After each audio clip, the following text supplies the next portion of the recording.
Everybody, welcome back to the One Step Better Business Podcast with Mike and with Matt. Hopefully, you all are having a great week so far. Today, we're going to talk about some of the stuff that has impacted our culture over the years. Some of the really kind of probably one of the bigger things that is currently in development within our culture. So, a little bit of background. We've been around for about 20 years. Multiple time best places to work winner, multiple time accounting today, best place to work for women. And my point in saying that is we've won a lot of accolades about our culture here.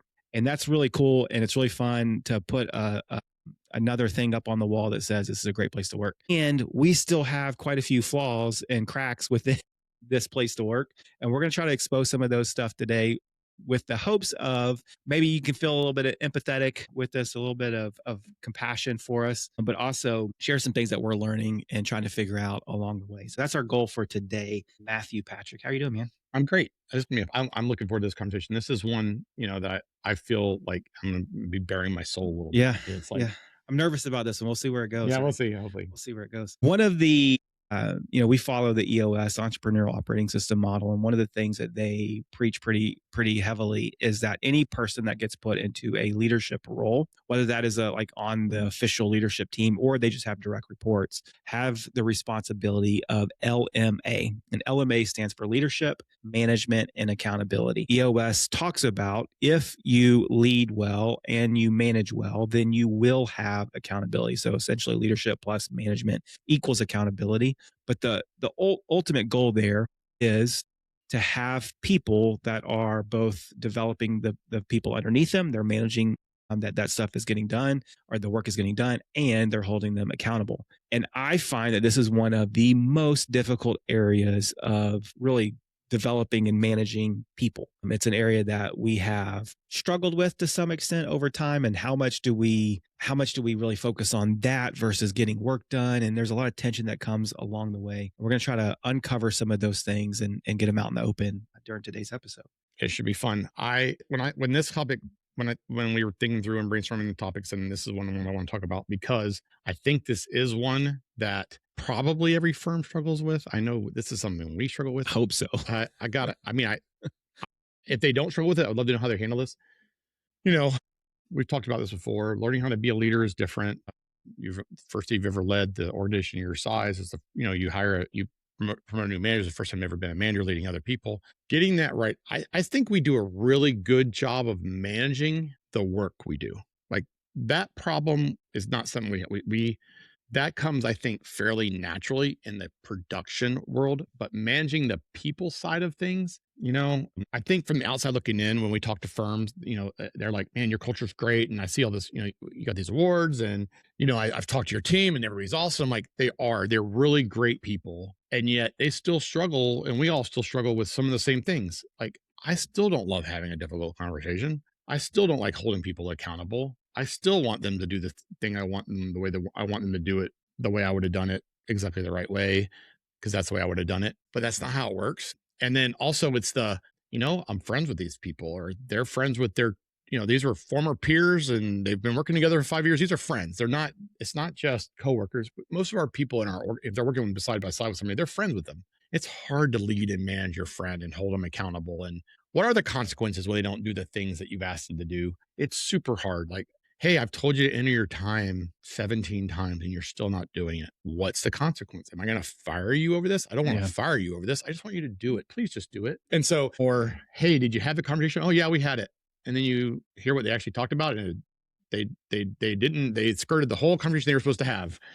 And they're like, oh yeah, we had it. It was great. And it's like, well, yeah, did you get it accomplished? Because if it's solved, but it's probably not solved. So at the end of the day, though, I think this is something that we want to be more intentional about.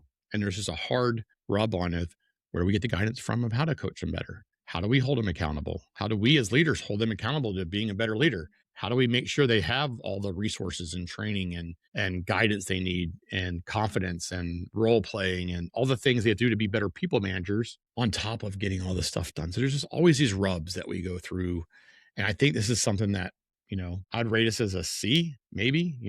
It's better. It's not great. It's not an A or B, and I'd want this to be an A plus. This is where I'd want this to be. This is where I think this is where the momentum, the hedgehog effect of this would be It would be so much better as an organization if we had that. Yeah, I've said over the years that, good people solve all problems. And the struggle with that is finding and having good people. And I don't mean that through the lens of, can we get somebody that can come in and do all the work that we do at a very high level? We can do that. We have done that. Our Yeah. people here do that every single day in and day out.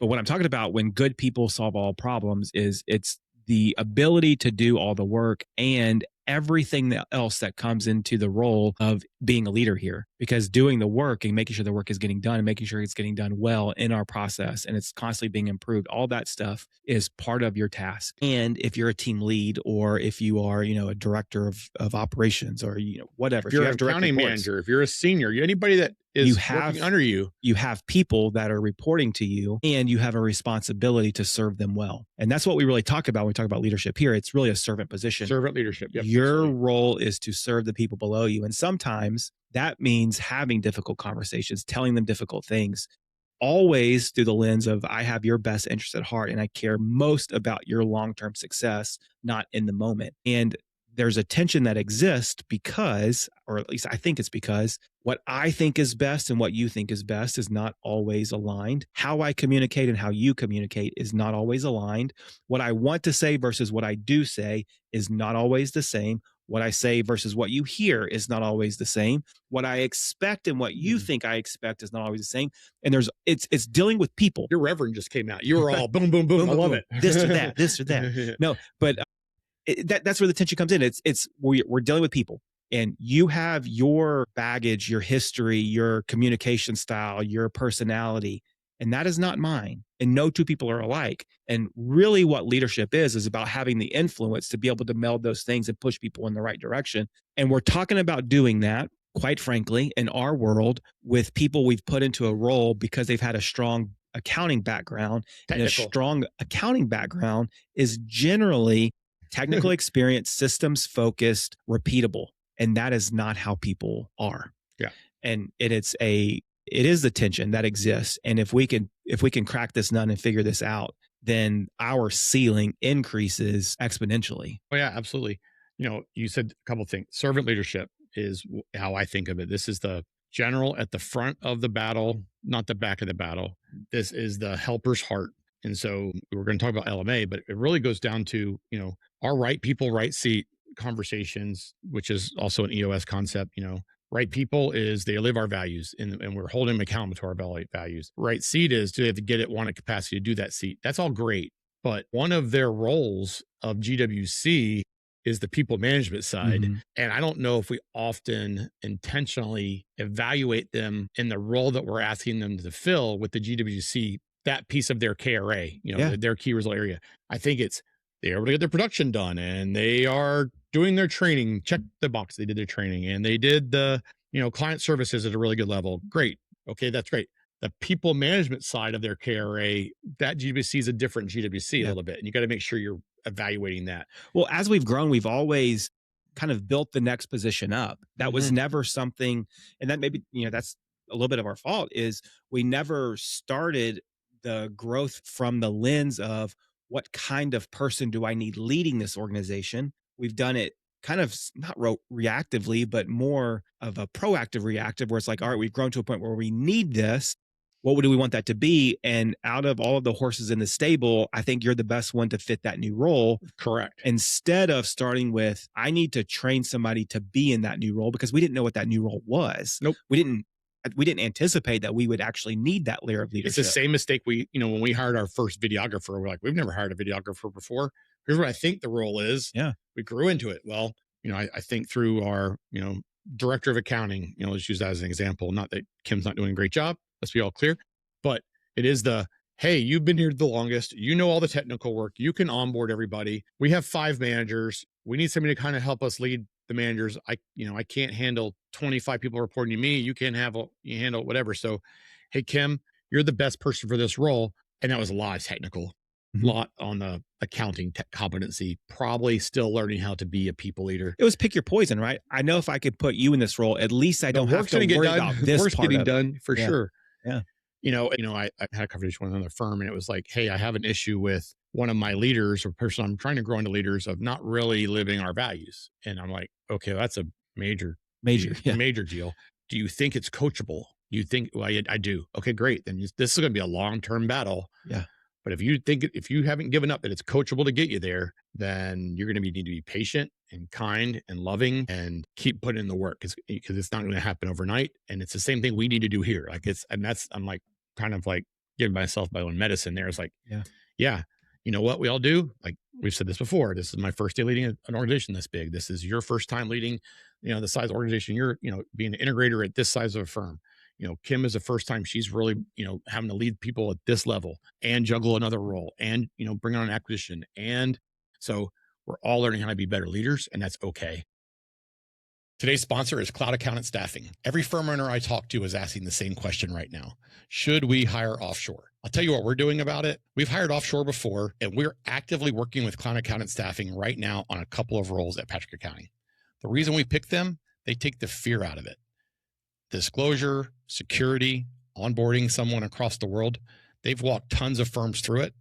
Their portal is really easy to use. It lets you browse real candidates that are available to hire right now, book interviews yourself. You can have them vet them for you. They help you with the whole process. So head to cloudaccountantsstaffing.com right now. Links in the show notes. We have team leads that are just learning how to be people leaders. They've been people leaders, but it's okay. We need to be more intentional about it. So then the rub comes of how do I train and develop them to do it? Yeah. And that's where it's super hard. It is. It's difficult because you have to balance get all the crap done. All the stuff that's got to get done with sometimes the stuff that might be more important. And our natural tendency typically has been, let's make sure the stuff gets done. Yeah, because we can't miss a deadline. We can't. Yeah. And like that's it's tough. If I was one of the leaders in the organization here that was responsible for client work, I would get frustrated over that because I know that I can't miss deadlines. And I also feel the tension of I don't have time to do the stuff that maybe I want to do or in some ways could be more important. And how do I create the capacity? Yeah. Do I even have the skill set to coach them up well enough? Because, if I'm not a great leader and that's bad teaching bad. So do we have the tools in the toolbox to do the job we need to help them educate them on? How do we hold them accountable? And so, when we did this, we did this conversation of LMA, there's an exercise that we did. I think we did that last year. We've done it the last 2 years during our annual with Scott Smith, our implementer. But it was like, hey, rate yourself and rate others on where you think they are on their L and their M, and that tells us where our gaps are. And that really turned into a 5 dysfunctions of a team, trust. How much trust do we have? Yeah. Yeah. And so what we rate as our leadership team is pretty high on the LMA.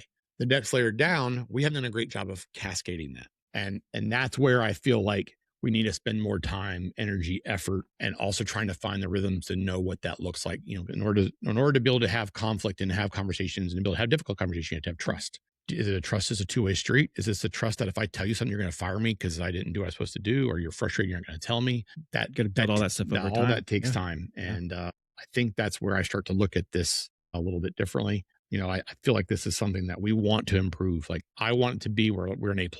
That's my expectations, that we are the healthiest organization with managing people that we can be, because I think that it is a hedgehog of we're going to be our best when that's the case. Yeah. And that is leaders developing leaders, and it is being servant leaders. But man, it's super hard. I find one of the hardest parts is the consistency that's required to be great at this. Because all the other stuff gets in the way. Well, and it's how often do I need to call out the little things, right? Like I was listening to the Jocko podcast, and Jocko Willick was talking about in the teams, and he was a Navy SEAL.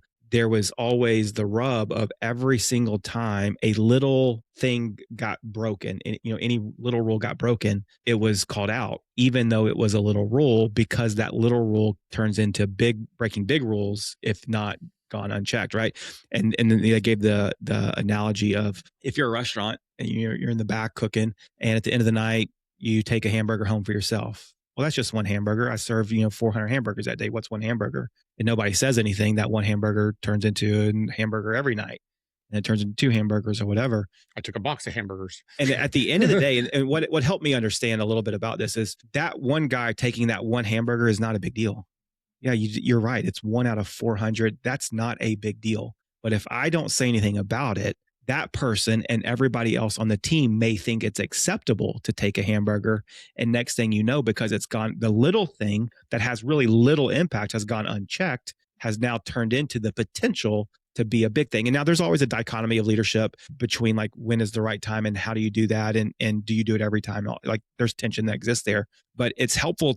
That was helpful for me to understand like on the little things like, hey, you didn't enter time today. Every single time I have to go say, hey, you didn't enter time today. If that's going to be something that I care about and that's one of our, things that we actually expect, I have to call out every single time. Otherwise, I'm setting conditions It's for okay. one It's that okay. that's okay, not just for that one person though. And the consistency of going back and So saying, stinking "Hey hard. Matt, I know that you took that hamburger and I'm not mad at you for taking that hamburger, but just know that we don't do that here, so let's not do that ever again." Cool, we're good. And if Matt then responds with, "Whoa, wait a second, that is crazy talk. I'm out of here," then so be it. I'm okay living with that.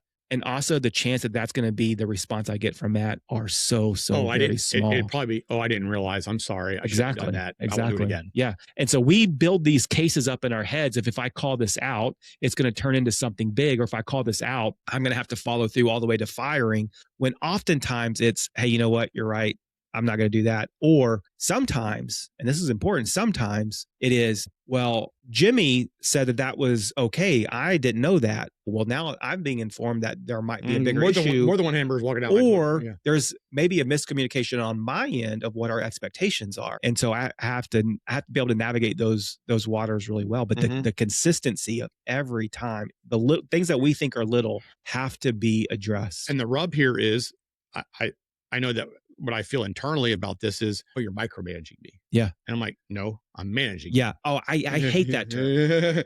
So so often, people use the term micromanage to really just talk about managing. Managing people is there is an expectation and we're going to hold you to it.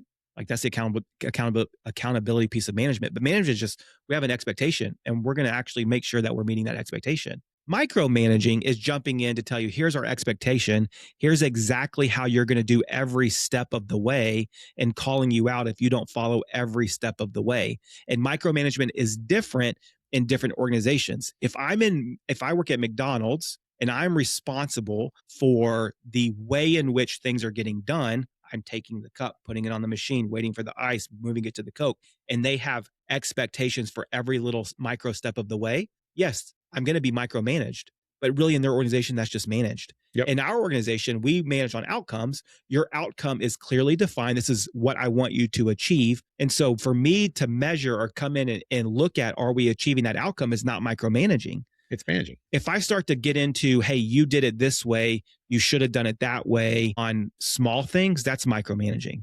We very, very rarely do that. And so I I think there's a think rub there. what micromanaging, I'll say the symptom of that is generally you're not doing the things, the results aren't the way we would expect them to be. And what they feel is it's micromanaging. And I'm like, but you're still not, I'm not micromanaging how you get it done. You're not getting it done. Yeah. Yeah. Yeah. You said you were going to work on, or you were going to be able to maintain $30,000 of revenue this month. You did $20,000 of revenue. We're going to talk about and figure out why. That is not micromanaging. That's managing. That is managing. I'm holding you accountable to the standard of what that we've all agreed to and that has been set. Now, sometimes I do have to get into the weeds with you because maybe there's a capacity issue or you don't understand how to get it done, or maybe you don't have the tool set yet to get it done that way or to achieve that outcome. And I'm going to help coach you along the way. Hey, have you thought about this? What if you did this? Have you tried this? Like those are things that I'm helping you achieve your outcome. That's not micromanaging. It's not micromanaging. Following up with, hey, you said you were going to send that email. Did you send the email? Is not micromanaging. That's follow up. That's management. Yeah. And so like, yeah, that's one of those things that when I start to hear that, it's like, cool, let's push time out. Let's talk about because remember, LMA, management is in the expectation. Let's make sure that we're clear on what that means. Yep. And that we're not miscommunicating. For sure. I would also say the other one, I think that we are working on leading by authority versus leading by influence. I still think that's some struggle we have, not intentionally. I don't think it's intentional. I think this is generational in a lot of ways. It is. Yeah. Yeah. The older people like me. Yeah. Old people. I was trying to be a little bit, who cares? The old folks, are much more used to and familiar Told with you to do it. positional authority. Yeah. I'm your boss, therefore you do what I say. And quite frankly, that rubs the younger crowd the wrong way Yeah. because, hey, you are my boss. And also, I have value and things to add here. And it can be a little bit of a defensive posture there. And you have to learn how to overcome I that. would say I feel like my intentionality is probably leading it too much the other way. So it's a balance. Mhm. Like, hey, we have a set of rules here. I want to lead and influence, but at the same time, there's a line there. There is a lead with authority too, in that sometimes it's Yeah. we got to do this. Yeah. Like, hey, I'm sorry, we got something got to get done, or it's here's why we got to get it done. And I'm going to be right. Situation dictates that. Situation for sure. Yeah. And I think that is not everybody's motivated the same way.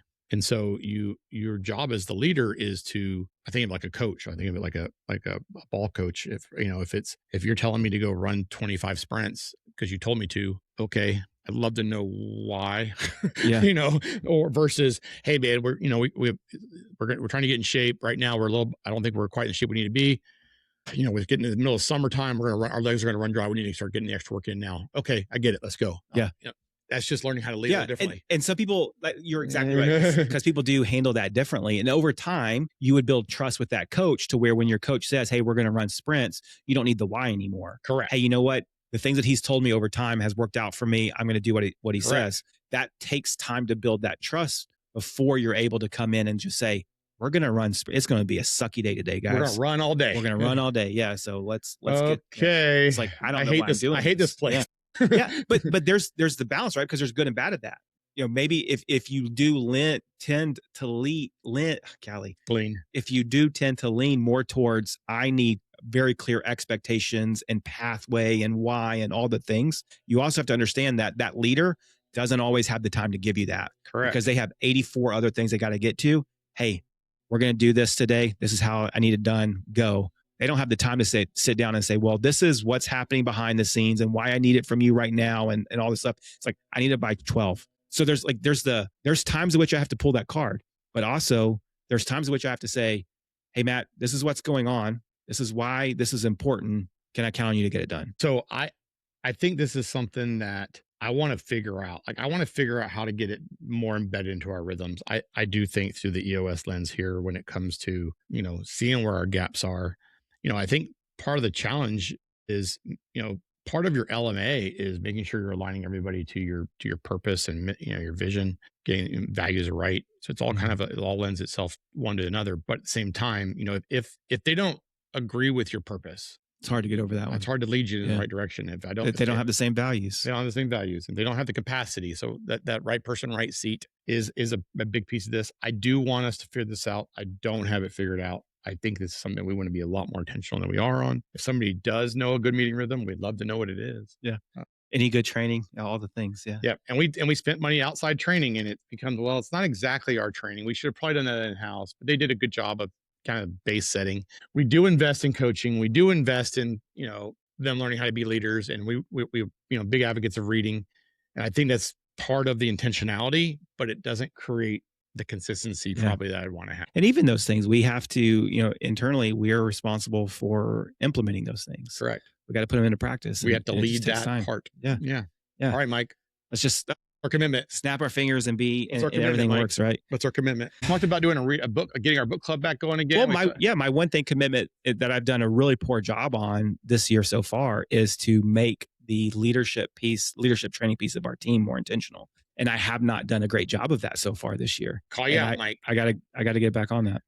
Let's do it. That's top really the commitment. Top your list is to actually do the thing that I committed to doing in January. You know what? That's the same as like your New Year's resolution. You did it. You fell off the wagon. It's time to get back on the wagon. Today one step better, man. Yeah, one step better. One step better. Yeah, there you go. So next week in the comments, you should ask me, hey, what do we do to influence our team from a leadership perspective? Yep. And hopefully I'll have a good answer for you. Don't do that next week because I'm going to be out of town all next week. No, Mike. Hey, man, so that's I got to do it before. I got to do it now. Mike. I got to do it now. Let's do it. Yeah. So good stuff. I agree with you, Matt. This is, man, the potential, if we can get this stuff right, the potential in our organization changes dramatically. And if we don't really button down and figure it out, then we're just going to flounder. I think just another little quick aside before we wrap this up.